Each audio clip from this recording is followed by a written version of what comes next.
irakaslean, izanakoa proiektuetan, sartuan dena, eta liburu batzuk honen inguruan ere idatzi dituena. Hoien artean traballar en actitudes lingüísticas, ipatu nuke, uste dut oso liburu interesgarria dela, eta hor berak gaur azalduko dituen ideiak aurkitu ditzakezue. Besterik gabe, lehen egin dute aurkezpentsoa, eta besterik gabe hitzena Bernardo. Egunon, eskerrik asko Inma. Euskaraz hitz egin nahi dizueka. Espero dut hitzaldean euskararen zabalkunde hartzen inguruan lan egiteko baliogarri gerta da Kitzulea. Gracias por estar aquí.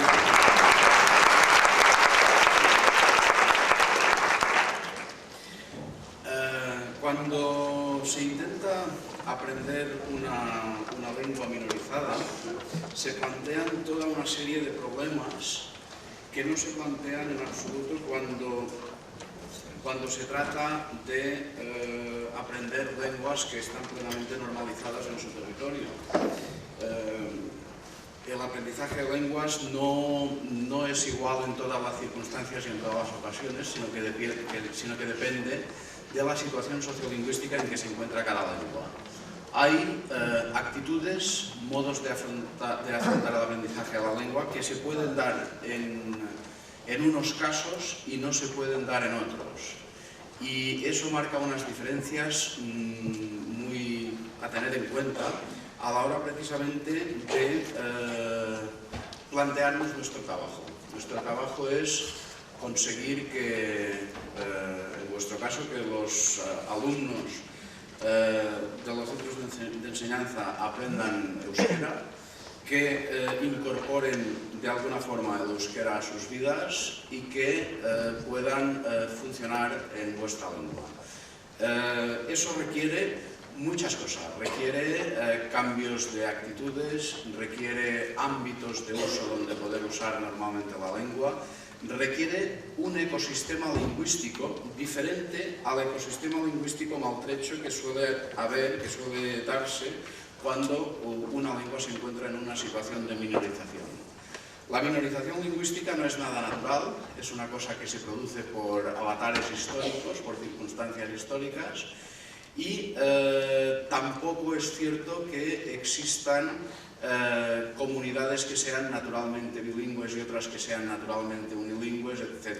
Yo creo que una de las lecturas que hace muchos años, cuando era jovencito, me ayudó a aproximarme a ese punto de vista fue un libro de Josep Vicent Marquès que se titula No es natural, y que desde el punto de vista del antropólogo, desde una perspectiva antropológica, hace una reflexión sobre aquellas cosas que damos como por naturales porque son las que funcionan normalmente en nuestra sociedad, y las compara con otras sociedades pues donde son vistas como extrañísimas. Nosotros creíamos, por ejemplo, se creía en esa parte del mundo que los tabús generalmente van asociados siempre con las mismas cosas en cualquier sociedad, y resulta que no, que existen unas diferencias extraordinarias.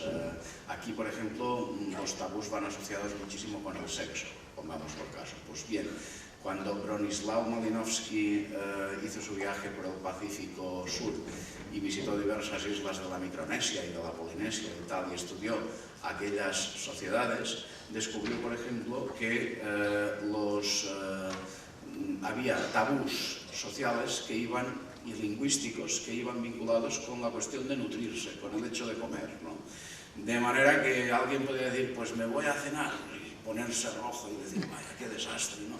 Por lo tanto, ni siquiera una cosa como los tabús pues tienen una validez universal. No digamos ya la cuestión de la organización de las personas y sus relaciones con las demás, ¿no? Cuando descubrieron, por ejemplo, que en algunas tribus inuit, cuando alguien visita a un amigo, pues como símbolo de hospitalidad le permita que se vaya a dormir con su esposa, pues rompe absolutamente todos los esquemas. ¿Qué quiero decir con eso? Quiero decir que las situaciones lingüísticas de desigualdad que normalmente nos son planteadas como un efecto natural de la historia y nos son planteadas como una cosa que es inamovible y que no se puede cambiar, ni son naturales, ni son inamovibles, ni responden en absoluto a circunstancias que no se pueda modificar o que no pueda modificar la voluntad humana. Por lo tanto, muchos prejuicios que son vistos como naturales, pues son sencillamente causa de la circunstancia sociolingüística en que se encuentra una determinada comunidad humana. Se plantean diversos problemas cuando se tiene que aprender o cuando se aborda el aprendizaje de una lengua minorizada. Y esos problemas tienen a ver justamente, guardan relación con el hecho de que las circunstancias sociales de esa lengua no son unas circunstancias de normalidad en el uso. No se puede vivir normalmente en una lengua minorizada como se puede vivir normalmente en una lengua que esté en una situación de normalidad lingüística. ¿Qué aspectos afecta la minorización lingüística y cómo se plantea y qué cuestiones plantea esa minorización lingüística? Por ejemplo, plantea un hecho elemental, y es que los hablantes de lenguas minorizadas de forma general tienen o pueden tener prejuicios hacia el uso de su propia lengua. Pueden considerar que su propia lengua pues, no es apta para todos los usos o no es adecuada en unas determinadas circunstancias, o seguramente eso en relación al euskera siempre se debe plantear, es muy difícil, se suele, o si no se sabe muy bien, no se debe utilizar, puesto que la minorización genera también inseguridad a la hora de usar la lengua, o no es interesante aprenderla, interesa más aprender lenguas que sean vehículos de comunicación a nivel más internacional, o en unos determinados ámbitos de nuestra sociedad esa lengua no se puede utilizar normalmente. En fin, plantea toda una serie de problemas que son importantes a la hora de realizar nuestro trabajo. No podemos pensar de ninguna manera que nuestras alumnas y nuestros alumnos parten de cero y los encontramos en una situación neutra, en una situación en que las actitudes lingüísticas no guarden relación con nuestro trabajo. Trabajar para que cambien esas actitudes lingüísticas es nuestro objetivo y por tanto debemos plantearnos una serie de objetivos que entiendo que son en este sentido fundamentales. El objetivo de que los alumnos valoren positivamente el hecho de aprender euskera. Eso es un aspecto básico y elemental para que el aprendizaje realmente se pueda llevar a cabo con normalidad. Que, por lo tanto, el alumnado presente una buena relación una buena actitud hacia el aprendizaje de la lengua.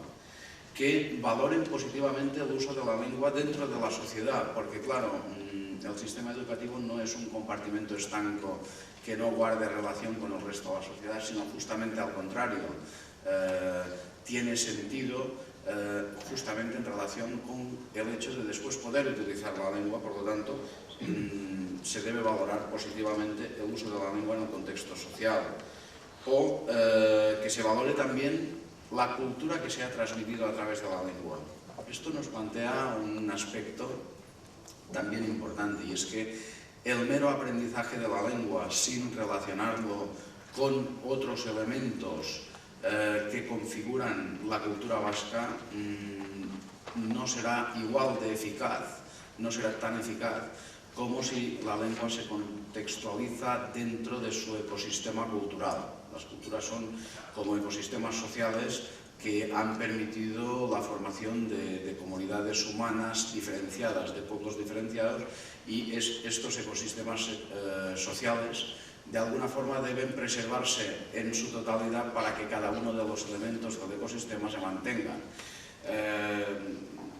Gabriel Oliver, que es un profesor de la Universidad de las Islas Baleares que se ha pasado toda la vida formando maestros, dice que cuando se pierde la lengua, conjuntamente con la lengua o incluso antes que la lengua, se han perdido otros elementos muy importantes de configuración cultural, diríamos, del país, y que la lengua no es más que un elemento más coherente con esos a la hora de perderse o, por supuesto, a la hora de recuperarse, ¿no?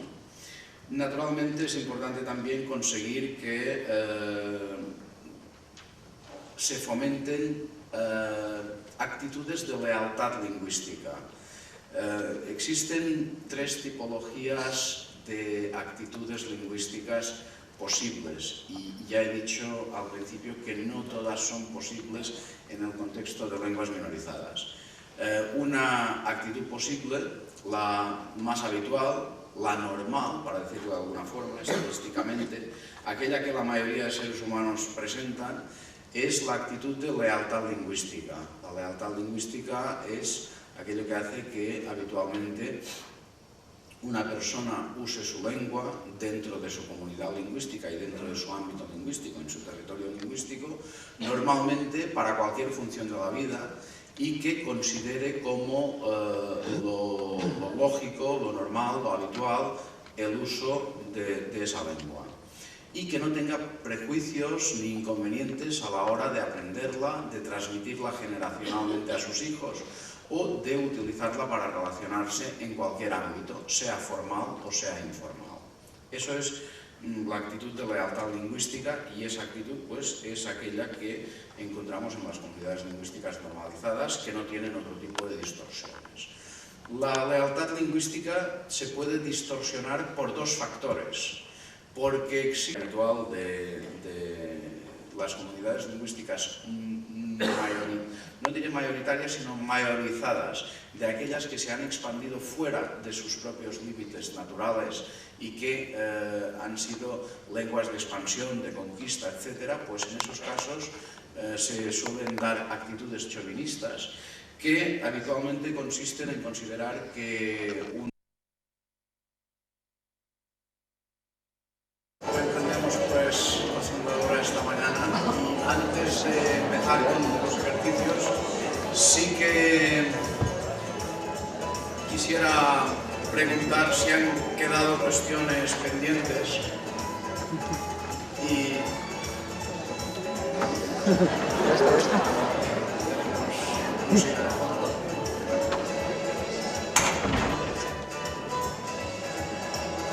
relajado en algún momento, pero ya está. Bueno, iba diciendo que si habían quedado algunas cuestiones, algunas preguntas que quisierais formular, pues empezaríamos con eso y después pasaríamos directamente a las prácticas de que habíamos hablado antes. A ver, ¿hay alguna cuestión en relación con el aspecto teórico? Allá arriba.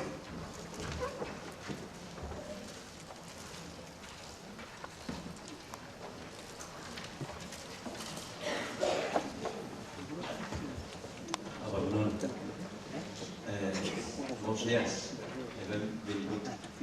Si te parece bien, primero me dijo a mis compañeras y compañeros en nuestra lengua. Sí, sí, por supuesto que sí. Bai. Nik galdetu nahi dudana Bernardi da, bere iritzia, berak bota duen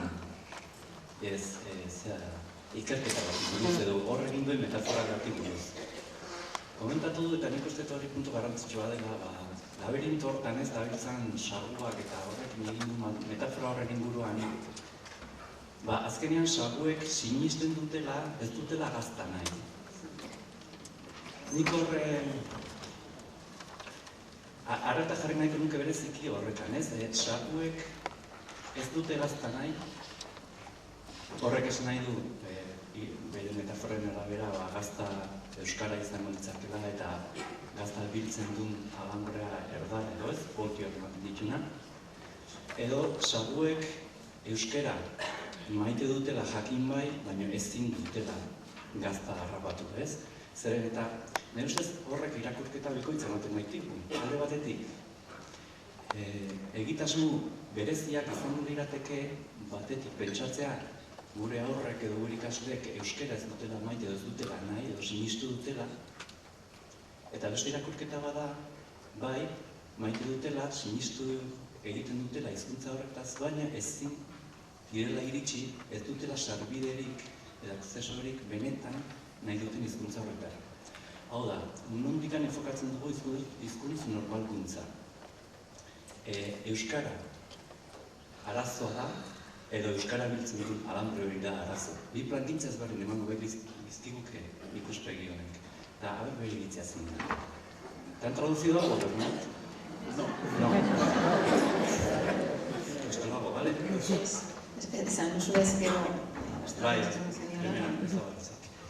Bernat, la metáfora esa que has utilizado con el queso y los ratones, dices cómo rodea el queso del alambre, se queda descarga y que al final pues los ratones llegan a creer que no quieren queso. Yo quería pedirte tu opinión en tu experiencia, si pensamos que los ratones al final no quieren el queso, eso igual nos daría una plangintza especial, ¿no? Una planificación especial.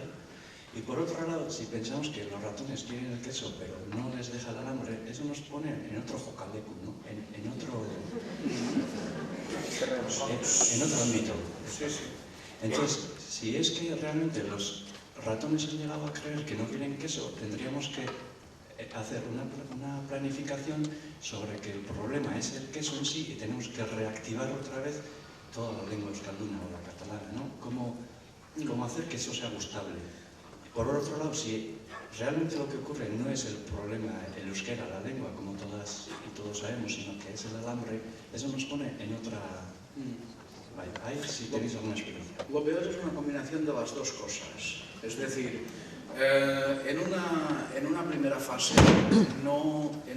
fase no existe la comunidad humana, el pueblo que quiera renunciar a su lengua.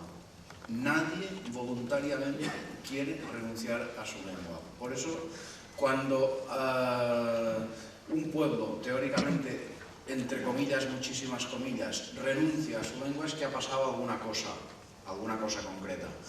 Que normalmente es, pues, eso, el alambre que se ha puesto para que no se pueda llegar al queso. Lo que pasa es que, claro, cuando las personas reciben, igual que los animales, es una cuestión de etología y nosotros somos una especie animal, diríamos, concreta, que en esas cuestiones del cerebro de reptil, ¿no? De la amígdala, pues respondemos un poco como el resto de especies animales. Es decir, cuando hemos recibido sistemáticamente durante mucho tiempo impulsos negativos por utilizar una determinada lengua, puede llegar a la situación en que no queramos utilizarla, o creamos que no queremos utilizarla porque hemos recibido estos impulsos negativos. Entonces, lo que se tiene que hacer, diríamos, la planificación para modificar esta situación debe partir de la valorización o de la revalorización de lo que la lengua implica en su contexto. Es decir, por eso antes comentaba que el proceso de normalización lingüística no creo que se pueda llevar adelante exclusivamente teniendo en cuenta el tema de la lengua, sino que también se tiene que tener en cuenta el tema de la identificación con la propia tierra, el tema de la identificación con la propia comunidad humana, con aspectos que pueden ser de muchos tipos, pues pueden ser, lo hablábamos ahora durante el descanso, musicales, de danzas, de deportes propios, yo qué sé, de mil cosas que ayuden a identificar la lengua con un medio social ecológicamente coherente que ha sido el que ha llevado a formar la comunidad humana que se expresa en esa lengua, ¿no? Por lo tanto, no es exactamente una cuestión de la lengua como instrumento, sino del medio en el cual funciona la lengua. Es decir, en vez de dar impulsos negativos cuando se quiere ir hacia el queso, pues proporcionar impulsos positivos. Claro que aún con más o menos voltaje el alambre existe. Es decir, en Irlanda, donde el gaélico está en una situación muy precaria, se hacen cosas sin que nadie se escandalice, como poner un plus de nota en las pruebas de acceso a la universidad a los que hacen el examen en gaélico. Eso en la Universidad de Cork se hace. No sé si en otras también se hace o no, pero de las que yo conozco allá, en Cork se hace. Es decir, el mismo examen de historia en gaélico o en inglés vale 2 puntos más en gaélico. Claro, estratégicamente está bien, es decir, has puesto, en vez de ponerle una descarga eléctrica si usa el gaélico, pues le has puesto un perfume oloroso para que pues, le dé más ganas ir hacia allí. Claro, yo sé que en nuestra parte del mundo propones una medida discriminatoria de ese tipo y automáticamente todos se te echarían encima, ¿no? Todos los que no quieren que el acceso al queso sea bueno. Pero claro, es perfectamente legítimo y justificado medidas de ese tipo. Es decir, son estrategias de facilitación. Es decir, un chico que no tenga demasiado interés por el gaélico, pero que no haya estudiado mucha historia, dirá, hombre, pues me conviene más, ¿no?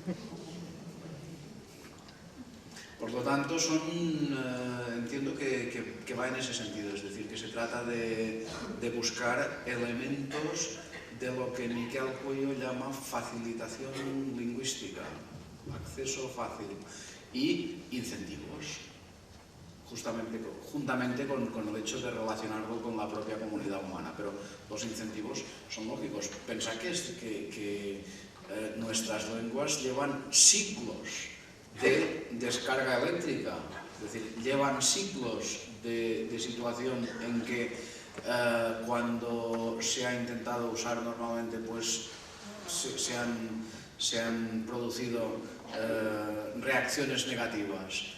Y eso de alguna forma debemos tenerlo en el disco duro. Es decir, no creo que siglos de ocurrir una cierta discriminación, pues... y claro, eso es como la comparación de la carrera, ¿no?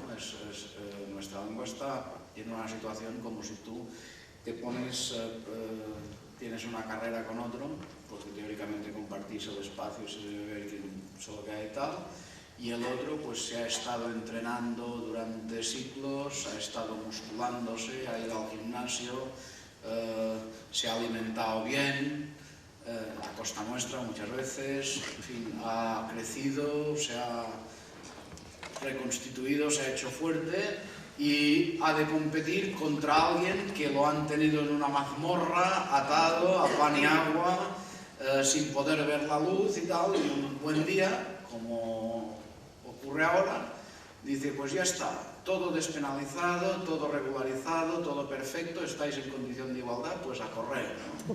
Hombre, no. Tienes que poner los mecanismos para que, como mínimo, el otro atleta pues esté en igualdad de condiciones, porque si no, se está haciendo una simple hipocresía. Y las teorías del falso liberalismo lingüístico, cuando se habla de planificación, son radicalmente hipócritas. Es decir, son teorías radicalmente hipócritas, aquello de que cada cual utilice la lengua que le parezca, que cada cual haga lo que piense, hombre, no. Eso es como coger el tío que ha estado 5 siglos en la mazmorra y ponerlo ahí a correr justo al lado del atleta. No va así, En cualquier caso, es muy fácil ver que es radicalmente injusto. ¿Hay alguna pregunta más sobre el tema?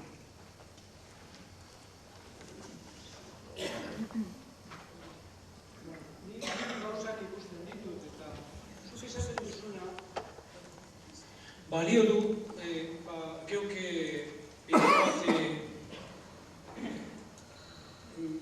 gutxi egoteko, baina nik uste dut beste problema batzuk ditugula, adibidez, politika gure herrian, politika eta euskara egotea elkarrekin.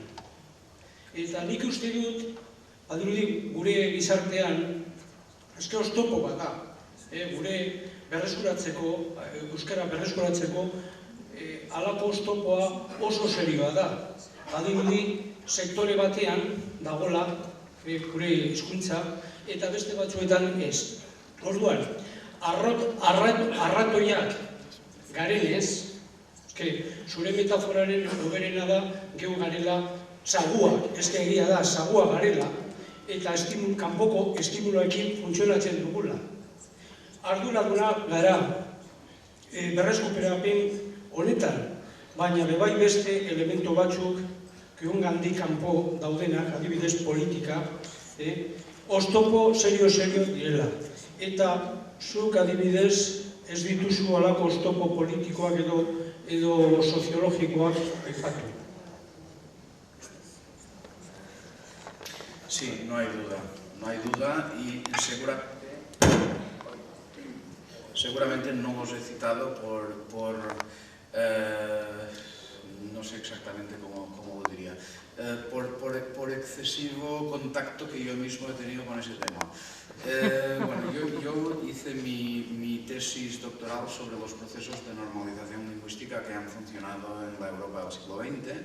Como la hice a principios de los 90, pues entonces había otros procesos de normalización en marcha y finalmente, pues hace 4 años publiqué un libro con el añadido de los nuevos procesos de normalización lingüística. Es decir, que seguramente por el hecho de haber trabajado durante muchos años la interrelación entre la política y la sociolingüística, pues me he concentrado en eso, las actitudes, y he dejado ese aspecto que es absolutamente fundamental. Es decir, no se puede normalizar una lengua sin unas condiciones políticas favorables para la normalización de la lengua. Eso es un principio absolutamente general y sobre el cual no hay ninguna duda. Y cuando las condiciones políticas son favorables, incluso las lenguas que se encuentran en una situación más desventajosa pueden llegar a normalizarse. Los procesos de normalización lingüística que han funcionado en la Europa del siglo XX están relacionados con procesos de autodeterminación y de independencia.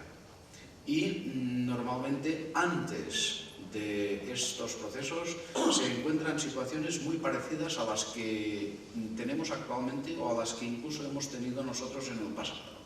Es decir, yo he visto documentos donde en relación a Noruega se dice que el noruego es una lengua rústica. Son discursos a los que estamos muy acostumbrados, ¿no? Pero el hecho de tener la posibilidad política de planificar a favor de la lengua no es una condición suficiente. Es decir, hay países que incluso con la soberanía política, como es el caso de Irlanda, no han normalizado la lengua. Lo que no encontramos son países que la hayan normalizado sin que o bien tengan un Estado propio o bien el Estado asuma la lengua como propia. Durante esos días que se está hablando de cómo se organiza el plurilingüismo en el Estado español, por ejemplo, podríamos tomar como referente un Estado como Bélgica. En Bélgica pues, hay 3 lenguas, una muy poco hablada, pero igualmente oficial, que es el alemán, ¿no? El flamenco o neerlandés y el francés. Las 3 son asumidas por el Estado y el Estado no se mete en ningún tratado internacional si las 3 lenguas no son oficiales. Cuando se fundó el Eurocorps, el embrión de ejército europeo, que al principio no contaba ni con Holanda ni con Alemania, pues el neerlandés y el alemán fueron lenguas oficiales del Eurocorps porque si no Bélgica no entraba. Y era en aquella época en que el Estado español entró en la OTAN, ¿no? Imaginaba, bueno, eso es igual que si el Felipe González hubiera dicho, no, es que si el Felipe González, no, el rey, que es quien teóricamente, el rey hubiera dicho, España no entra en la OTAN si el euskera, el catalán y el gallego no son oficiales de la OTAN. Es la comparación es exacta.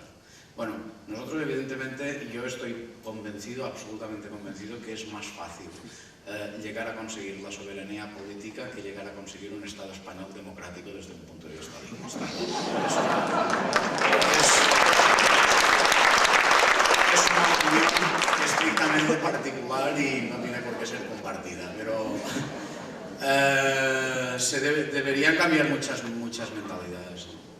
Y evidentemente sin el apoyo del armatoste político no existe posibilidad de normalizar la lengua. Eso sí, se tienen que quitar complejos de encima, es decir, a veces cuando se planifican avances para una lengua minorizada existe como casi diría como cierto complejo de culpabilidad, como si le estuvieras haciendo un daño a alguien, ¿no?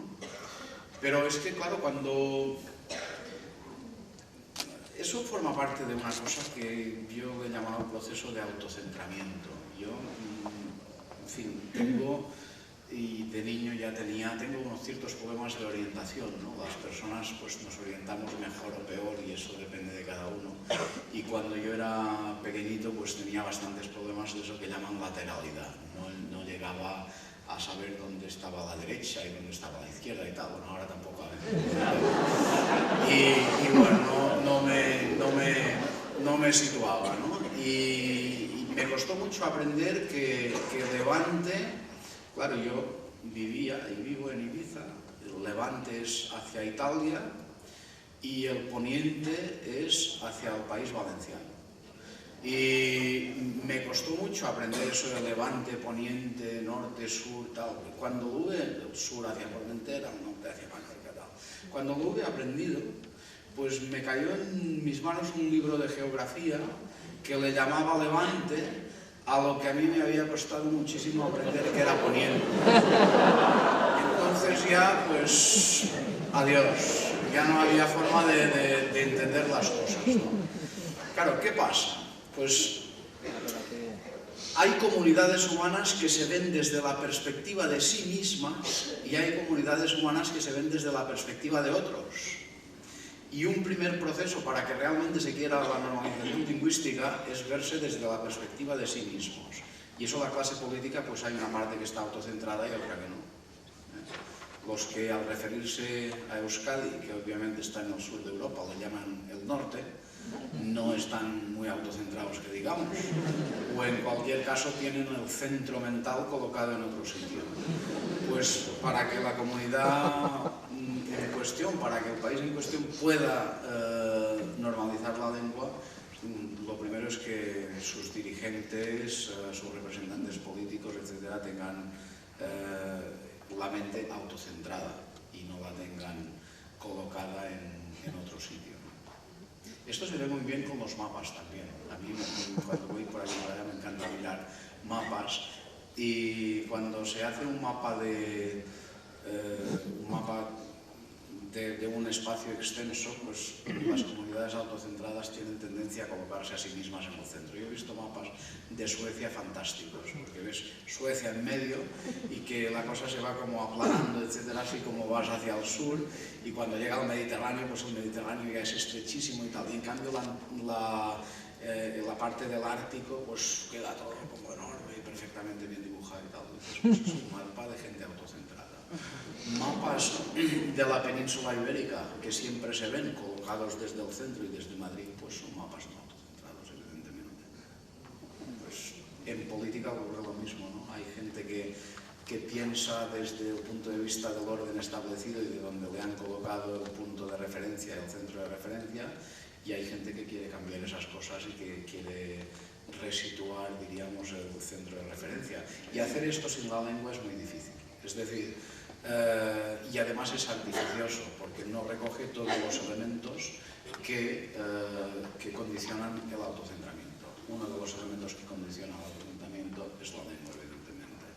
Si no, se haría un homenaje a aquel Bernardo José de Aldrete, autor de un libro que se titula, si no recuerdo mal, Memorias y Antigüedades de África y otras provincias, que es una cosa bestial, en que saca la teoría de que la mejor manera de vencer a un pueblo enemigo pues es quitándole su lengua, que después recogió Antonio de Nebrija.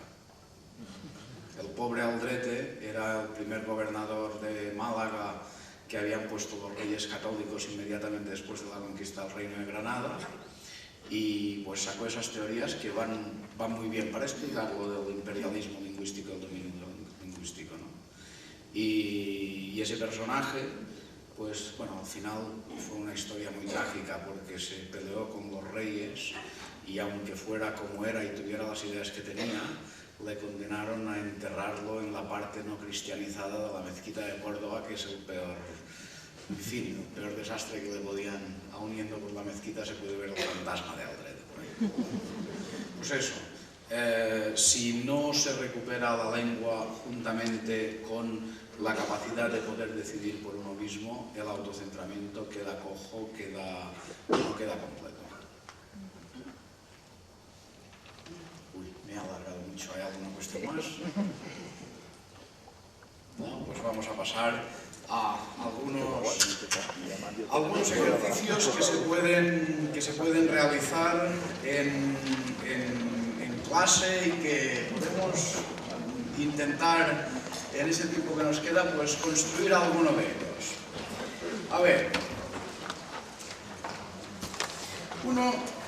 ese primero que os voy a comentar lo saqué de una campaña de prevención de drogas que se hizo en Nueva Jersey en 1987. En el estado de New Jersey estaban todos preocupadísimos porque decían que los chicos cada día toman más porquerías y que los lunes pues están hechos un desastre.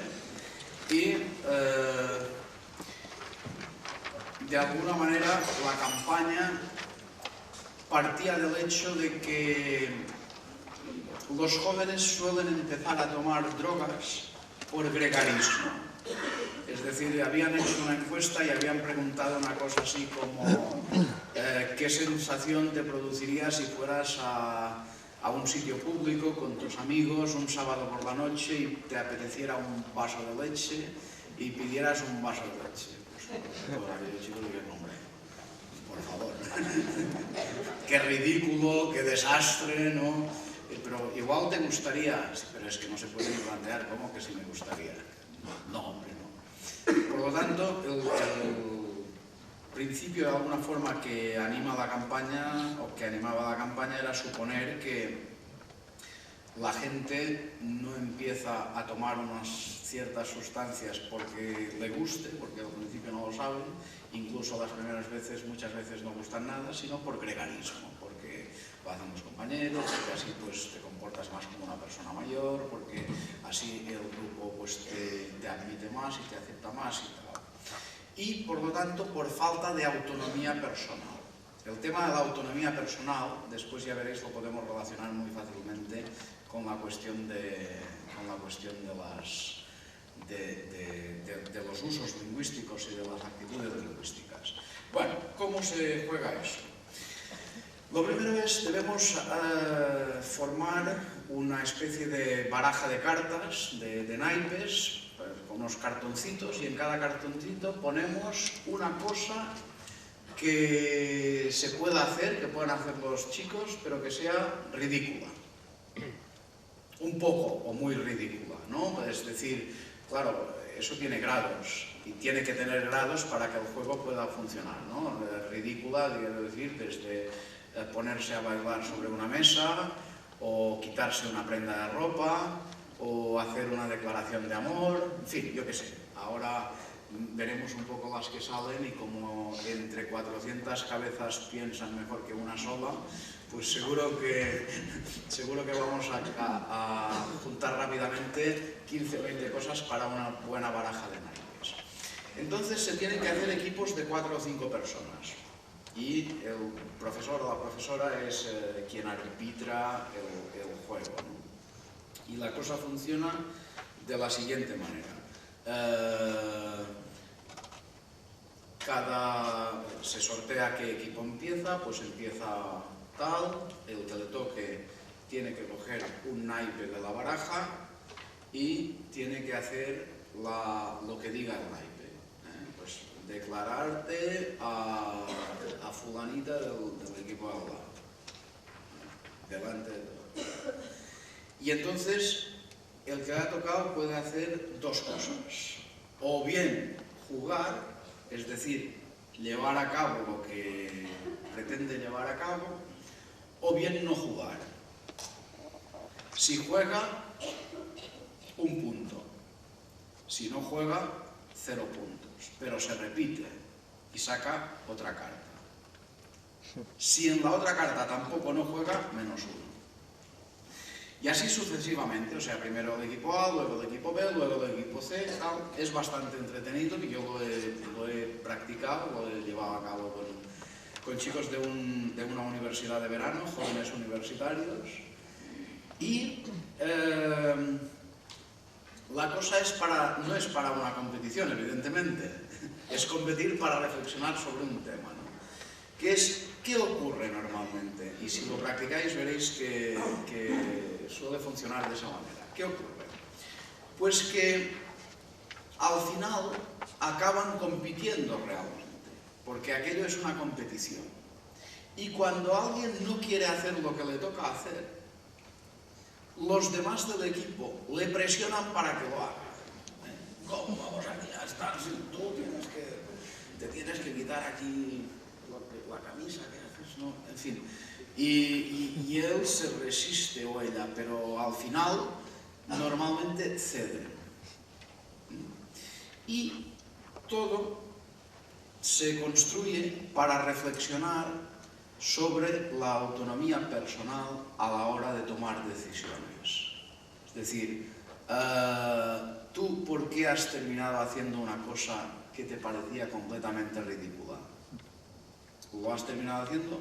Pues al principio tal vez para ganar, pero al final, y especialmente si te parecía muy ridícula, no lo has hecho para ganar, sino que lo has hecho para que tus compañeros de equipo, para que tus amigos estén contentos contigo y para que tengas conformidad social con ellos, es decir, para que te acepten en su grupo. Y, claro, eso es un elemento que limita la propia autonomía.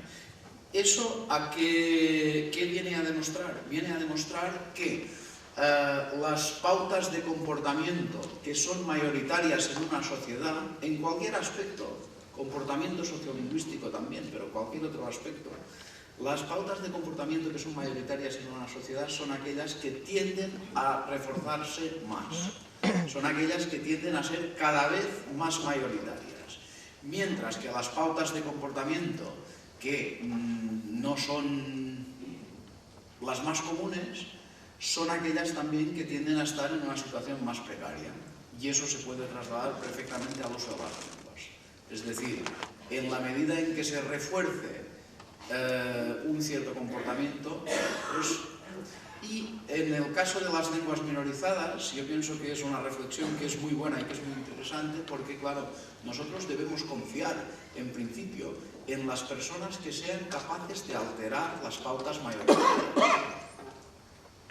Es decir, nosotros debemos confiar en las personas que vayan empezando a ser capaces de hablar en euskera cuando no se sabe cómo te van a responder, de utilizar el euskera en un acto público, de escribir en euskera aunque te resulte un poco más difícil al principio, o de mandar una carta al periódico y hacerlo en euskera. Claro, eso son prácticas que no son las del 90% de la población, ¿no? Y por lo tanto se requiere personas que tengan autonomía de criterio suficiente como para poder hacer esas cosas. Venga, 2 minutos para escribir algunas cosas ridículas. A ver qué cartas. Venga, Juan Andrés, venga. Formación profesional de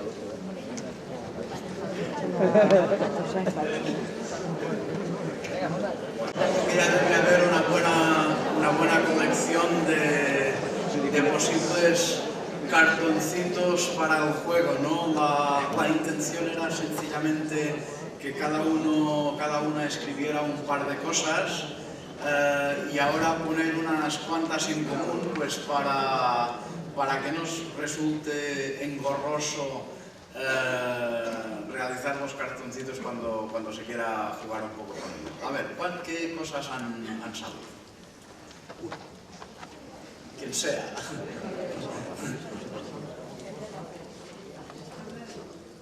Ajá, hablar en público sencillamente, ¿vale? ¿Más?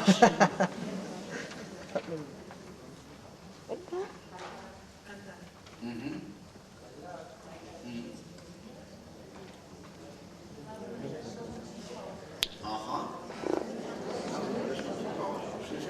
Ok.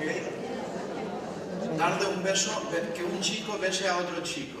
Sí, es una cosa bastante fuera de las convenciones. Más.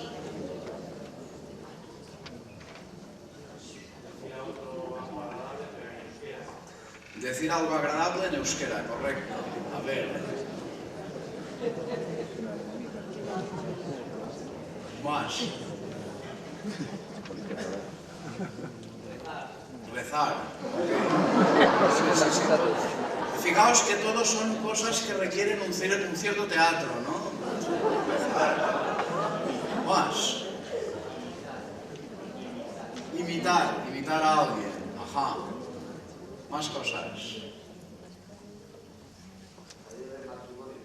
Pedirle matrimonio.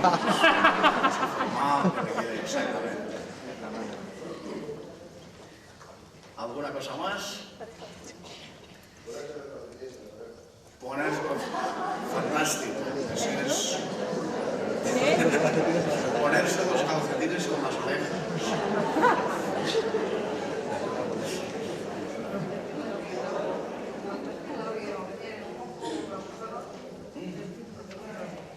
Advertir a alguien algo, aunque sea, sí, que le está saliendo un moco, alguna cosa así.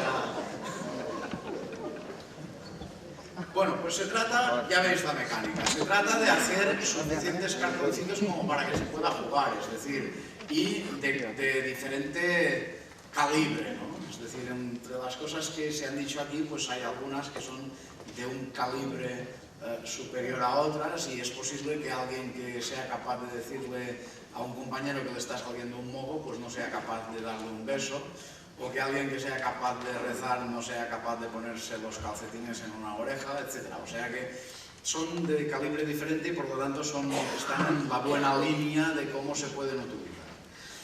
La práctica posterior no es decir, el equipo A tiene 20 puntos, el equipo B tiene 12 y el equipo C tiene 1. La cuestión es después cogerse a los chicos conjuntamente, a todas las personas que hayan participado en el experimento, y preguntarles, primero, ¿por qué lo han hecho? Si les gustaba o no hacerlo. ¿En qué medida se lo han pasado bien o les ha incomodado? Eso... Y suponiendo que todo eso sea así, que les ha incomodado, que no les venía de ganas, que no se lo han pasado bien, que se han sentido ridículos ahí con un calcetín en una oreja en medio de todos sus compañeros y tal, pues en definitiva que les ha empujado y al final que sean ellos mismos, o la reflexión les llegará a ellos mismos, que lo han hecho porque si no sus compañeros, algunas veces, yo me he encontrado muchas veces que lo verbalizan, lo dicen explícitamente, lo han hecho porque sus compañeros les han empujado a hacerlo. Entonces, es una forma de reconocer que ante la presión social muchas veces no se tiene suficiente autonomía como para responder con una respuesta individual, aunque su respuesta individual fuera diferente, ¿no? Y sirve para ilustrar, entre otras cosas, pues la presión sociolingüística que se ejerce desde las mayorías lingüísticas sobre las minorías lingüísticas, es decir, la presión que existe cuando una lengua es mayoritaria en una sociedad sobre la que no es mayoritaria, la que está minorizada. La conformidad social que genera una situación de mayorización, minorización lingüística lleva a, aunque te gustaría hablar tu lengua, aunque te sentirías más cómodo y aunque etcétera, pues no lo haces porque entonces pues no harías el gusto a una serie de personas que voluntariamente o involuntariamente, con una finalidad concreta, asumida o no asumida, intentan transformar aquello que sería tu comportamiento lingüístico en otra situación. Es sencillamente para reflexionar sobre unos comportamientos que, como decíamos al principio, parecen naturales, pero no son naturales. Vamos con un nuevo experimento. Es el que dio lugar al llamado paradigma de Milgram. Milgram es, porque aún vive, un autor inglés, uno de los pioneros de la psicología social, que estuvo muy preocupado por un tema que para mí también es muy interesante, que es por qué obedece a la gente. Claro, normalmente ese tipo de estudios psicológicos y sociológicos y tal salen de preguntas que son muy sencillas, ¿no? y que como parece todo obvio, pues uno no se lo cuestiona, ¿no? ¿Por qué obedece a la gente? ¿Qué es lo que le lleva a la gente a obedecer cuando le dan una orden? Es una cosa de ¿qué cosas más raras pasan, ¿no? Pues normalmente cuando dan una orden la gente obedece.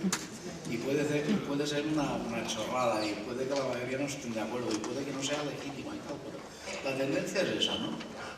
Y en un texto que en inglés que se titula Obedience to Authority, obediencia a la autoridad, pues Milgram pone una serie de experimentos, ¿no? Para mí el más divertido es el que dio lugar al llamado paradigma de Milgram, que es un experimento muy sencillo. Milgram dibuja en una pizarra dos rayas, una más corta arriba, una más larga abajo, bueno, da igual el orden, una que sea más corta y otra más larga, pero que sea evidente. Es decir, no la mitad de diferencia, pero sí que una puede ser así y la otra así. Las dibuja en la pizarra y llega a un acuerdo, él era profesor de psicología, con 15 alumnos, para que respondan todos que la corta es la larga y la larga es la corta. Y en cada vez que él aporta un nuevo miembro a la estadística, realmente el encuestado es un solo individuo.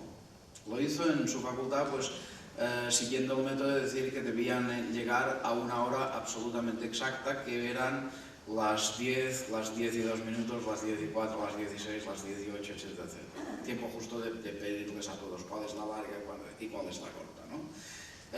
De manera que cuando llegaba el sujeto entrevistado, era uno solo y no sabía que los 15 individuos que había allí dentro eran colaboradores de Milgram. Suponía que él o ella era la persona número 16 de la encuesta. Y entonces, pues Milgram empezaba a ver, ¿cuál es la larga? La de abajo, la de arriba. Claro, el que había llegado en el número 16 decía, bueno, uno que ve mal o que tiene algún problema psicológico o que le pasa alguna cosa rara. Pues, vale. El segundo, ¿cuál es la larga? La de arriba. Ostras, otro. Cuando le iban por el 8 o por el 9, ya el tipo se preguntaba, hombre, a ver si soy yo que tengo algún problema, ¿no? Y así sucesivamente, y siempre el encuestado era el número 16. Y cuando llegaban al 16 le decía, oye, ¿cuál es la larga? En el 70% de los casos dijo que la de arriba. Porque no iba a decir una cosa diferente de lo que habían dicho todos los demás, aunque fuera obvia. Claro, Milgram dice, si eso ocurre con una obviedad, si eso ocurre con una cosa que cualquier persona pues que se lo muestres de cualquier clase y condición te puede responder, claro, se tiene que hacer con una cosa que te pueda responder el más cortito y el más poco preparado y el más tonto. Pues si eso ocurre con una obviedad, ¿qué no va a ocurrir con cuestiones como en qué lengua se deben vehicular unas ciertas cosas, cómo debe funcionar una cierta sociedad, qué debemos hacer en tal o cual otro caso? En cosas que aparentemente son mucho más discutibles que el hecho de que eso es más corto que eso. Pues aquí sacó la conclusión de que, y en eso se basa el paradigma de Milgram, de que la gente busca conformidad social. Es decir, las personas tenemos necesidad de estar de acuerdo con los demás, y si vemos que en general los demás no están de acuerdo con nosotros, nos crea una desazón, nos crea una mala historia que intentamos compensar mostrando un acuerdo que realmente no existe. Cosa que también crea, a su vez, desazón y mala historia, porque claro, yo no creo tampoco que el que llega al número 16 dice una tontería como una catedral y tal, justo para estar de acuerdo con todos, pues que tampoco se quede tranquilo y contento después. Debe pensar que ha pasado, bueno, yo me he salido por los pelos, pero allí pasa alguna cosa rara. Es decir, que es una situación un poco particular. La necesidad de conformidad social, incluso en cosas que nos parecen a nosotros evidentes. Yo hice ese experimento con un grupo excursionista en Ibiza y falló una cosa, que es que se conocían entre ellos y por lo tanto ya se veía un poco en fin, se conocían entre ellos y es una variable importante. Pero aún así, aún conociéndose entre ellos, hubo un 35% que dijo que la larga era la corta. Es decir, incluso en las circunstancias más inadecuadas y más inoportunas para realizar un experimento de esas características, te encuentras que hay una parte de la gente que caen, porque, en fin, las reglas del juego en la sociedad son las reglas del juego. Yo os animaría pues, a realizar ese experimento para que vean que las cosas no son tan sencillas como parecen muchas veces y sobre todo para animarles a ser ellos mismos, ¿no? Porque en definitiva todos esos experimentos en psicología social lo que demuestran es que la gente hace muchas tonterías porque las hacen los demás y que muchas veces la gente no hace cosas que piensa que son justas, que son ecuánimes y que se deberían hacer porque la mayoría no las hace. Es decir, quitarse para encauzar un proceso de normalización lingüística debe haber muchas personas en nuestra sociedad que se quiten el complejo de actuar de una manera diferente y que sean capaces de actuar desacomplejadamente y sin problemas según unas normas y según unas reglas que no son las mayoritarias, que no son las que conforman eso que le llaman el orden establecido. Cuando exista ese pozo, pues naturalmente cada vez es más fácil tirar adelante, llevar adelante un proceso de normalización que no entra dentro de las reglas del juego mayoritario de la sociedad. Otra cosa, y es así que os va a obligar pues, a escribir un poco y en fin, a poner negro sobre papel. Es la elaboración de una escala de actitudes, se llama escala de Thurston, escrito T-H-U-R-S-T-O-N-N, Thurston, T-H-U-R-S-T-O-N-E. Ese señor era un sudafricano, Thurston, que allá por los años 60 y en una situación de apartheid y en una situación de racismo evidente entre la población dominante blanca en África del Sur, y desde posiciones que querían cambiar esa situación, quiso hacer una prospectiva. Es decir, dijo, hombre, si vamos a decir que actualmente los sudafricanos blancos, decía él, el 68, son racistas, pues es una obviedad. Mayoritariamente son. Pero vamos a intentar hacer una escala que permita ver qué evolución dinámica puede tener esa situación. Es decir, hacia dónde vamos a poder cambiar. Y entonces elaboró una escala a partir de 6 frases,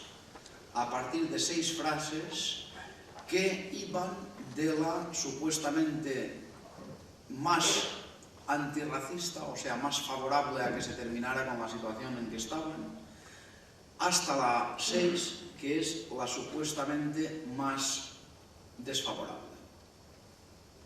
Es decir, uno del Ku Klux Klan ponía la 6 en primer lugar. Y la elaboración es la siguiente, es decir, el primer ítem, la primera frase de la escala, debe ser muy favorable y debe contar con algún tipo de elemento incluso anímico, ¿no? Puede ser favorable, si se quiere, visceralmente. La segunda debe ser favorable marcada. Favorable marcada quiere decir que no es sencillamente favorable, sino que se demuestra un cierto entusiasmo. Podríamos decir favorable muy marcada, favorable marcada. El número 3 en la escala es sencillamente una frase favorable, pero no marcada, una frase que objetivamente sea a favor de la igualdad de derechos, en ese caso, teniendo en cuenta la escala original de Thurston, pero que no demuestre ningún tipo de entusiasmo, ningún tipo de implicación personal, etc. La cuarta tiene que ser desfavorable, no excesivamente marcada, y aquí Thurston propone que sea una frase de tipo paternalista, es decir, una frase, dice él, que quien la dice no cree que sea racista, pero que objetivamente lo es. Y aquí lo que se debe buscar es eso, pues decir una cosa desde una posición de superioridad, pero que aparentemente sea favorable para quien esté implicado en la escala. Es decir, favorable paternalista, ¿no? La número 5 debe ser ya desfavorable marcada y la número 6 desfavorable visceral. Y eso va de 1 a 6, ¿no? En el caso de Thurston, y cito de memoria porque no tengo aquí la escala, decía una cosa así como: la número 1, me encantaría que el alcalde de mi pueblo fuera una persona de raza negra. La número 2, las personas de color tienen el derecho a rebelarse contra la injusticia a que se les somete. Fijaos que hay un matiz entre el me encantaría y el tienen derecho. Sudáfrica debería tener una constitución en la que todos fuéramos iguales y tuviéramos las mismas oportunidades. Número 3, es favorable, no marcada, es una especie de cosa objetiva. Número 4, debemos ayudar a las personas de color a salir de la triste situación en la que se encuentran. Número 5, el sistema del apartheid es un buen sistema para África del Sur. Y número 6, si veo un negro en un bar, pues salgo, de hecho, no sé qué decir. En fin, era de favorable más marcada a más desfavorable marcada. Entonces, ¿qué se hace? Pues se cogen los 6 ítems, se descolocan por sorteo, claro, pues no se pueden presentar en la escala uno detrás de otro, porque entonces la persona encuestada ve inmediatamente que se trata de una progresión. No se trata que vea una progresión, sino que la perciba como una escala donde hay diferentes opiniones, y entonces se pide a la persona encuestada que las coloque a todas según su grado de acuerdo. Debe ponerlas de más acuerdo a más desacuerdo, pero no puede dejar de colocar ninguno. Es decir, la cosa se empezaba a complicar en la mayoría de la gente que fue encuestada por Thurston, cuando te decían, hombre, pues yo no quisiera ni que el alcalde de mi pueblo fuera negro, ni tampoco pues monto una bronca si me encuentro uno en un sitio público. Vale, ok, pero ¿cuál es la que pones en número 5 y cuál es la que pones en número 6? ¿Cuál hiere menos tu sensibilidad? Aquí estaba el problema. Claro, el experimento fue muy interesante, el estudio de psicología social o sociológico fue muy interesante porque le permitió a Thurston hacer una previsión que además fue correcta. Es que en aquel momento la mayoría de los sudafricanos eran tirando a racistas, porque lo que salió en primer lugar fue el 4, que además indicaba que la mayoría de los sudafricanos se consideraban a sí mismos como no racistas. Cosa muy interesante. Él dijo, pues sí que son racistas, pero no lo saben, ¿no? Y la otra conclusión fue que seguramente la cosa evolucionaría a mejor, porque entre el primero y el sexto, y partiendo del principio que ninguno de los dos quedó entre los más de acuerdo, es decir, que el 1 quedó en el número 5 y el 6 quedó en el número 6, entre el primero y el sexto les repugnaba menos el primero, aunque siempre mostraban que de ninguna manera, y no estaban de acuerdo y tal. O sea, después de poner de manifiesto todo eso, pues decían, pero bueno, entre tal y tal debes escoger, pues el 6 fue el que quedó en último lugar. La previsión, por lo tanto, era que evolucionaría hacia mejor, pero que en la situación del momento aquello que dominaba eran unas posiciones racistas, paternalistas, que no eran consideradas racistas por parte de los encuestados. En cierta manera, muchos de los que actualmente defienden el actual sistema lingüístico en el Estado español o en Euskadi consideran que no es un sistema desigualitario e injusto. Yo me gané mi primera bronca de esta legislatura en Estrasburgo por decir que el Estado español no reconoce todas las lenguas, y me vinieron un par de diputadas de una circunscripción no muy lejana a la ciudad donde ahora mismo estamos para decirme que eso era mentira y que el Estado español sí que reconoce todas las lenguas porque todas pueden ser cooficiales en las comunidades autónomas. La igualdad no es que todas sean cooficiales en las comunidades autónomas, es que lo sean todas del conjunto del Estado y que en cada comunidad autónoma sea preponderante y tal la de cada país, ¿no? Bueno, pues hay mucha gente que percibe como igualitario el sistema actual, como se percibían a sí mismos los racistas sudafricanos en el 1968-70 como no racistas. Es decir, sencillamente estaba incorporado al disco duro de la sociedad y bueno, y vamos a ayudar a esos pobres a ver qué pasa. Es decir, no es una visión objetiva de las cosas, ¿no? Bueno, pues yo he trabajado esa escala en la cuestión de la normalización lingüística y cogiendo como ítem el uso de la lengua catalana en la isla de Ibiza.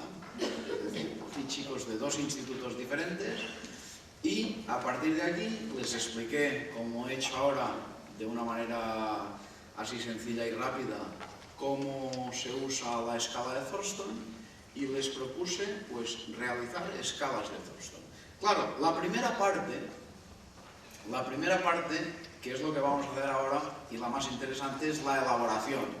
Se deben buscar 6 ítems que vayan de más favorable a más desfavorable, siguiendo el orden y las características que yo os he propuesto ahora. Lo que podemos hacer es, elaboramos la escala y después os contaré un poco la experiencia de las dificultades que encontraron los chavales cuando la elaboraron. Y miramos un poco a ver cómo... Claro, la gracia después está en pasarla, es decir, se pasa y se analiza la escala pues haciendo la media de situación en que se ha encontrado cada uno para sacar una puntuación y ver el grado de acuerdo o desacuerdo según lo que tienen en la clase, ¿no? Bueno, venga.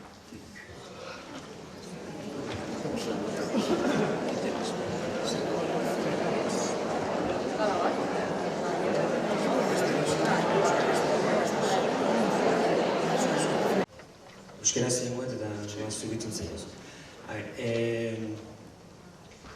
Bueno, hau irakurtzeko prest dago, baina aurretikan gustatuko litzaidake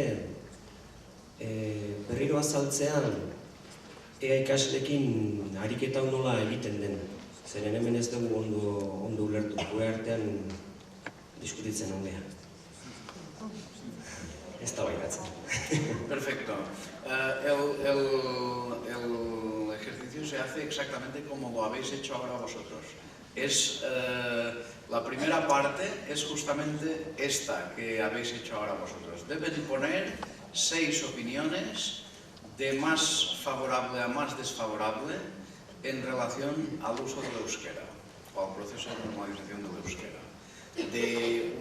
Deben intentar, claro, vamos a ver, el problema para ellos está en que deben sustraerse a lo que es su propia opinión y procurar ser objetivos.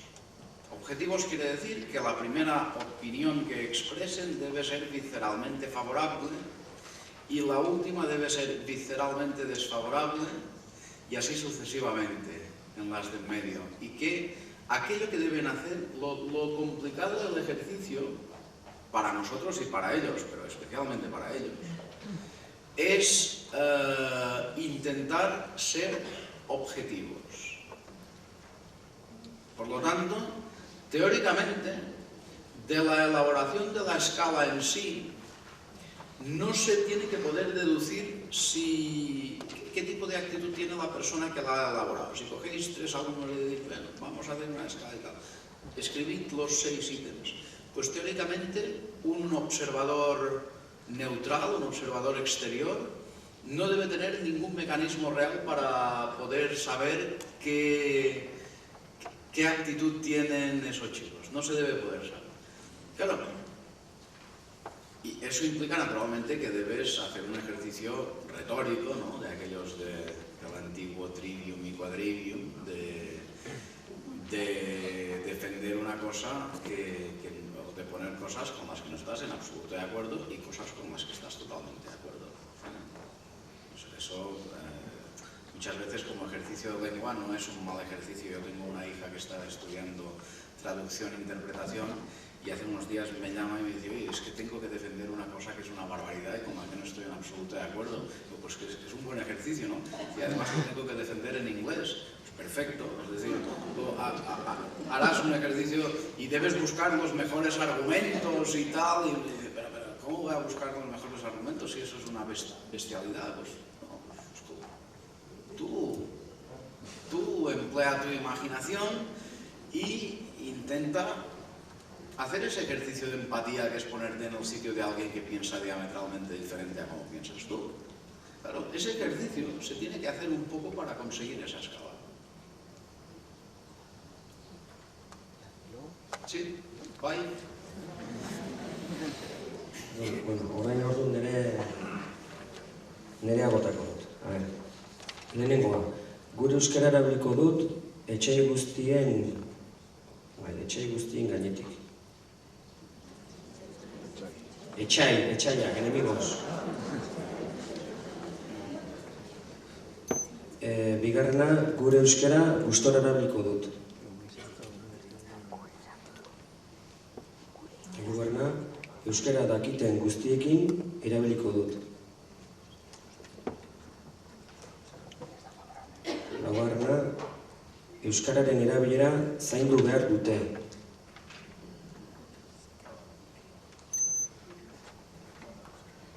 Bosgarrena, euskarak erabilera murritza du. Euskarak erabilera murritza motza daukala. Eskasa. Utxirako balio dela.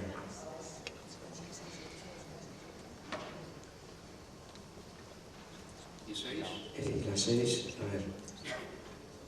He puesto al principio euskera, pero luego lo he cambiado por vascuence, que así tiene más cachondeo. Entonces, bueno, vaskuentzeak bakarrik lau herrixkatan erabiltzeko balio du.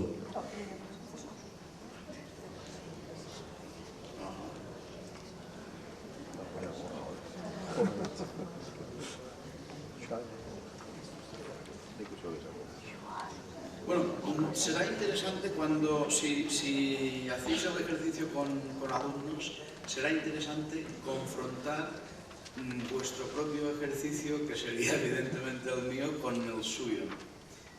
Bueno, escuchemos algunas más y luego compararé con los problemas que me encontré con alumnos. Sí, vale.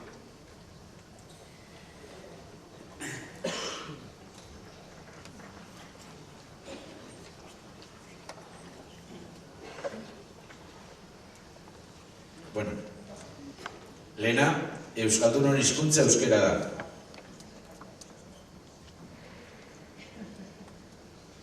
Bigarrena, erakunde guztietan euskeraz hitz egin dezakegu. Hirugarrena, eskolako hizkuntza euskera da. Laugarrena, euskara ikasi behar dugu lan bat topatu nahi baldin badugu. Bosgarrena, nekez erabil daiteke esparru guztietan.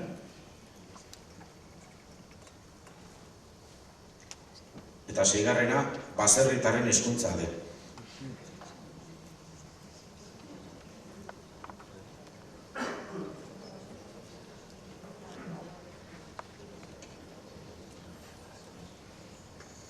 Esteban? Sí, perdón, como podéis poner o como podéis observar, han salido retóricas, por decirlo así, muy diferentes, pero en sustancia son dos escalas muy parecidas. A ver, ¿alguna más? Bai, lehenengoa, euskaraz eta kitxo.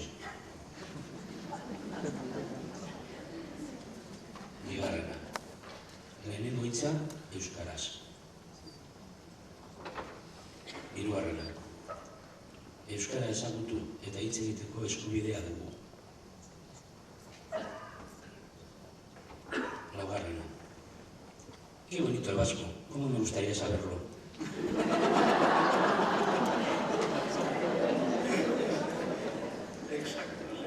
Bosgarrena, perdona, no te entiendo, ¿me lo podrías decir en cristiano? Eta seigarrena, ya están los vascos con el puto vascuence arriba y abajo.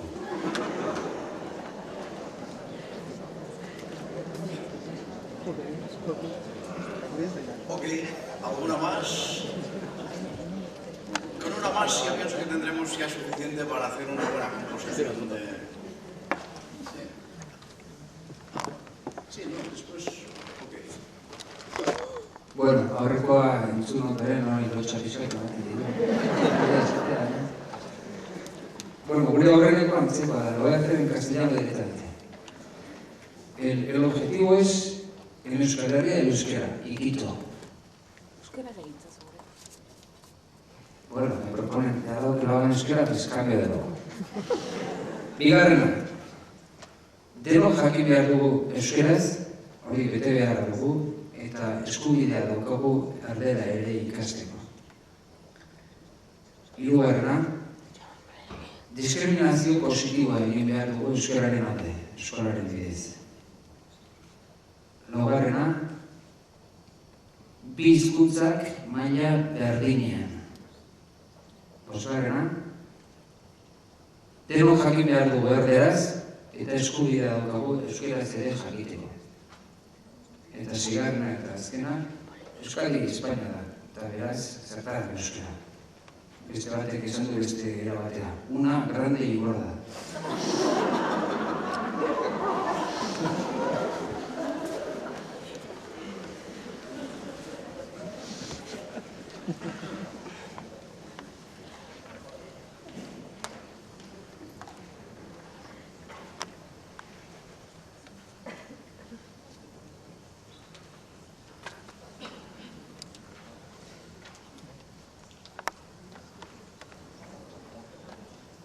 Lehenengoa, me gustaría que en Gasteiz todos supieran y hablaran en euskera.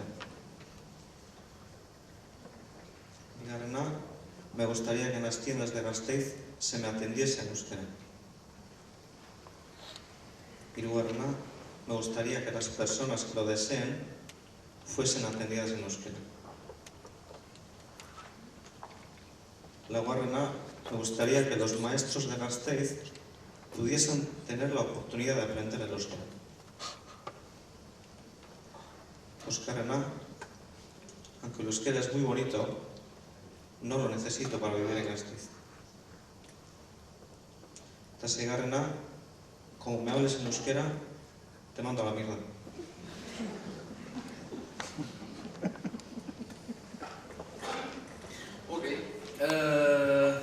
Bueno, tenemos una muestra de las escalas elaboradas. Me imagino que será una línea bastante general. Hemos visto que sobre todo las cuatro primeras se parecían mucho. A la hora de elaborarlas, lo que os ha costado más han sido, lógicamente, las más desfavorables. Es decir, las cuestiones que quedan menos lucidas objetivamente son las más desfavorables. Y es lógico porque, claro, uno debe poner una opinión que cuando el encuestado la pone arriba, tú haces cara de póker, porque claro, un encuestador no se le puede saber su opinión, no se puede ver su opinión, ¿no? Pero piensas, vaya espécimen que me ha tocado. Por lo tanto, son las que más cuestan.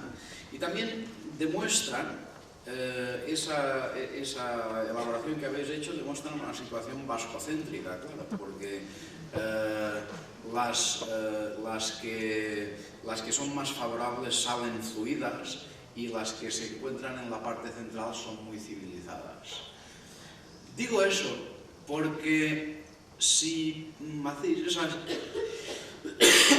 esta misma práctica con alumnos, especialmente con alumnos que no sean muy favorables o que no estén especialmente concienciados por la cuestión lingüística, os vais a encontrar que tienen muy pocas facilidades para elaborar sobre todo las tres primeras, y sobre todo que muchas veces ponen como uno algunas que vosotros habéis puesto en el sitio 3 o incluso en el sitio 4.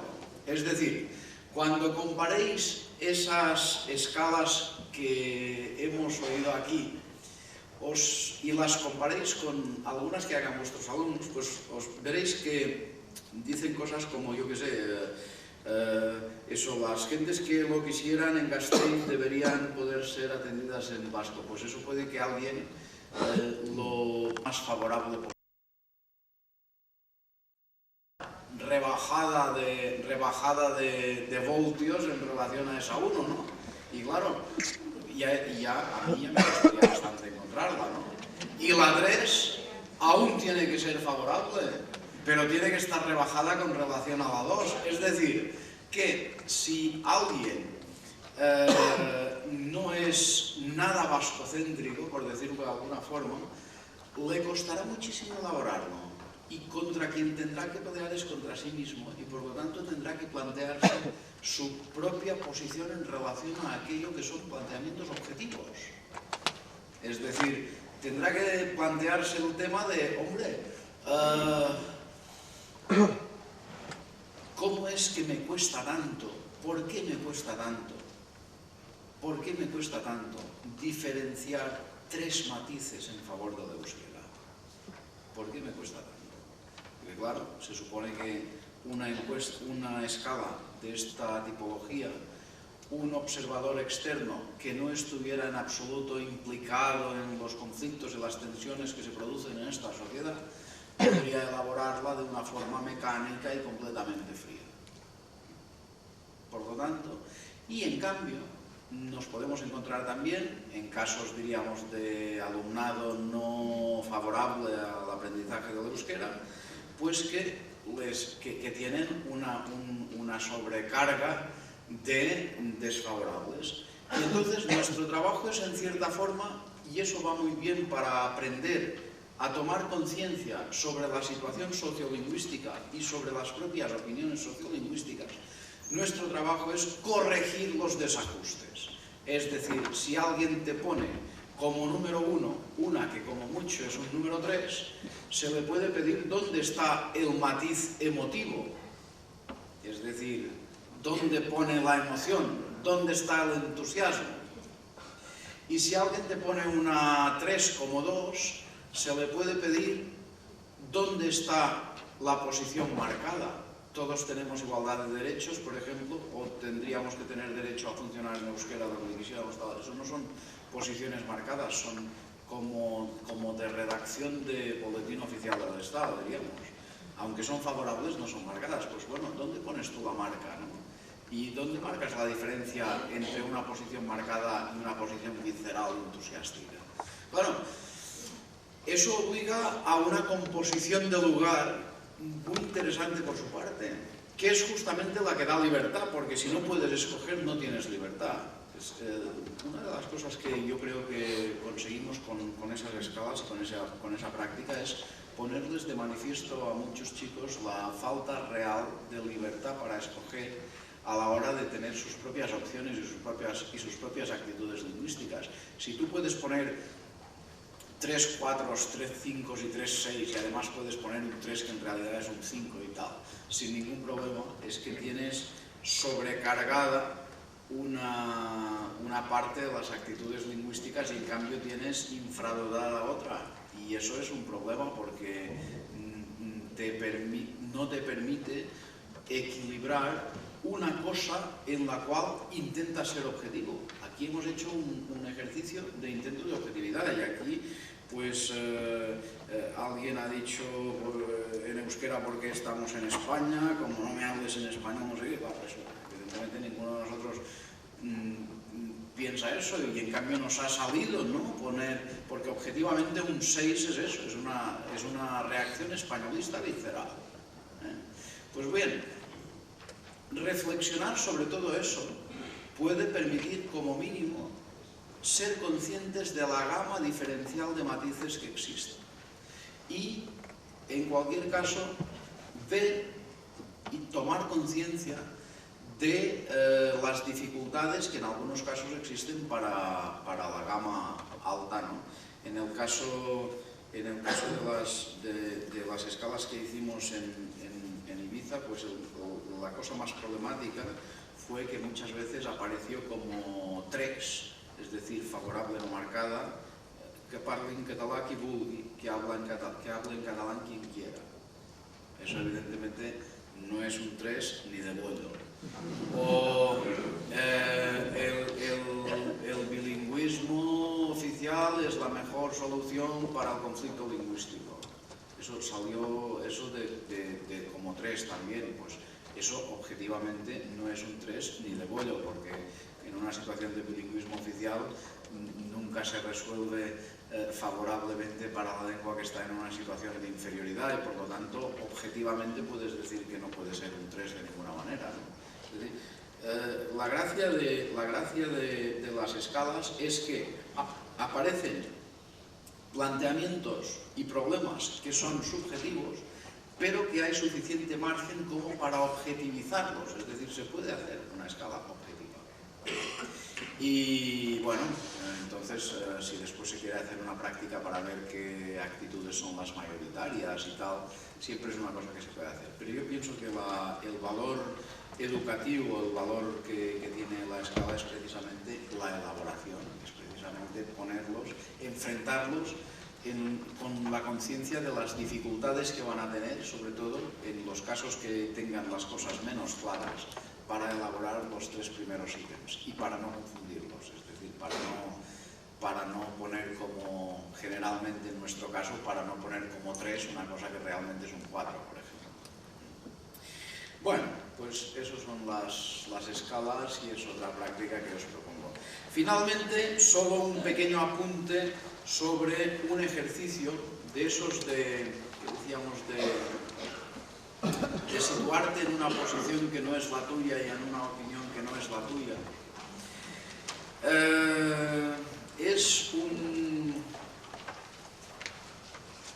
Es una práctica en psicología social que la realizó McGuire. McGuire estuvo produciendo sus artículos básicamente en los años 70 y bueno, época de la guerra del Vietnam y tal. El contexto en que se hace esa práctica es después de una manifestación y cuando la policía ha disuelto los estudiantes, McGuire recoge a los estudiantes que han sido disueltos hace poco y los clasifica en 2 aulas diferentes. En una aula pone estudiantes que han sido disueltos pero que no han recibido ningún daño excepto el moral, diríamos. Y en la otra aula pone estudiantes que además de haber recibido algún daño moral han recibido algún impacto directo de una porra, una bala de goma o alguna historia de esas, ¿no? O sea, gente que está dolida físicamente de lo que acaba de pasar. Y les pide una cosa tan contraria a su sensibilidad al momento como una redacción en favor de la policía. Claro, eso es una cosa problemática, porque, en fin, no están como para eso, ¿no? Pero bueno, ¿cómo los convence? Acaban haciendo redacciones en favor de la policía. ¿Y qué ocurre con esas redacciones en favor de la policía? Pues que sorprendentemente, y a partir de aquí McGuire hizo otro experimento que os comentaré y acabó sacando unas conclusiones sobre el tema, los que han recibido más, los que están peor físicamente, son los que hacen una redacción mejor. Y McGuire dice, eso es una cosa como un poco rara, ¿no? Y hace otro experimento posterior que consiste en coger estudiantes y pedirles que hagan una redacción en la que siempre tiene que haber el denominador común de eso de la policía, ¿no? Que es una redacción en la que deben defender unos puntos de vista radicalmente contrarios a los suyos. Es decir, se opinan que no debería haber intervención de los americanos en Vietnam y que se debería parar la guerra, pues una redacción a favor de mantener la guerra y de enviar más tropas, etc. Y a unos les paga un centavo, es una contribución nimia para la redacción, y a otros les paga, no sé si en la época eran $5, una cosa así, cosa que les permite, pues yo que sé, como mínimo ir a cenar o tal, en fin, alguna cosita. ¿Y qué sucede? Pues vuelve a suceder lo mismo. Resulta que los que han cobrado un centavo han hecho unas redacciones mejores que los que han cobrado $5. Y al final McGuire saca la teoría de la compensación proyectiva. Es decir, cuando alguien tiene la sensación de que se ha vendido por poco, es decir, de que ha hecho alguna cosa que era contraria a sus planteamientos y además ha sacado muy poco a cambio, le entra una frustración que hace que deba de alguna forma justificar aquello que está haciendo. Eso explica, creo yo, algunos mecanismos de autorrechazo entre los hablantes de lenguas minoritarias. Es decir, muchas personas en los países con lenguas minorizadas, en los países con lenguas que han estado en una situación desigualitaria, hacen cosas que en principio son contrarias a lo que pudieran ser sus convicciones, y esa sensación de haber hecho un cambio que no se quería y que además se ha realizado a cambio de nada, genera una frustración tan grande que se debe compensar proyectivamente buscando ideas, buscando argumentos para, de alguna manera, justificar este cambio. Y entonces nos encontramos en esta situación que es perfectamente lógica y habitual, que en muchas ocasiones los hablantes de lenguas minorizadas son aquellos que tienen unos argumentos más sólidos a favor de las lenguas mayoritarias y en contra del propio uso de las lenguas minorizadas. Por eso a mí me da muchísima rabia cuando viene gente que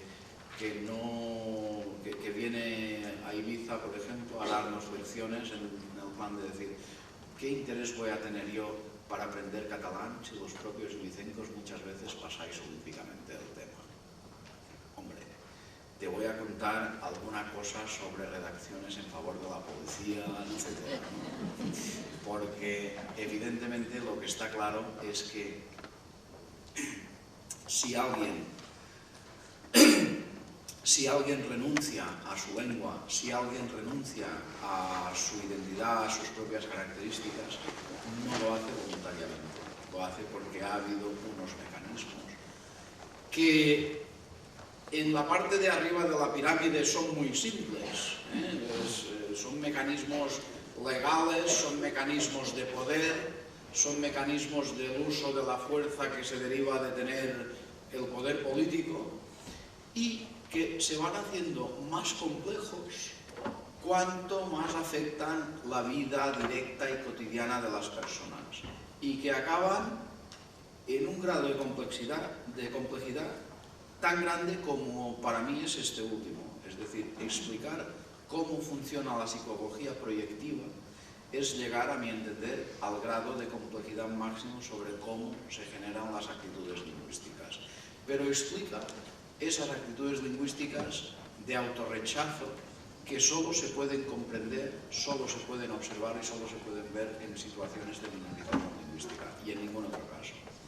Y entenderlas para la propia persona que padece esa situación puede ser una buena forma para para rebobinar mentalmente, para plantearse cosas y, si todo va bien, naturalmente, para cambiar esas actitudes y modificarlas por otras mejores, porque afortunadamente, si de una cosa tenemos capacidad las personas humanas, ¿no?, es de reflexionar sobre nosotros mismos y cambiar actitudes, cambiar planteamientos, y si se es suficientemente inteligente y hace falta, pues también para estar abiertos a la evolución, a la modificación y al planteamiento crítico sobre nuestras ideas, ¿no? Por lo tanto, son instrumentos útiles, entiendo, para hacer que los elementos que confluyen para intentar que una lengua minorizada sea cada vez más minorizada, pues se reviertan y funcionen exactamente en sentido contrario, ¿no?, que es la tarea que entre todos y entre todas estamos intentando llevar a cabo para promocionar la lengua vasca y para hacer que el euskera sea, no de nombre, sino de facto, realmente la lengua nacional de Euskal Herria.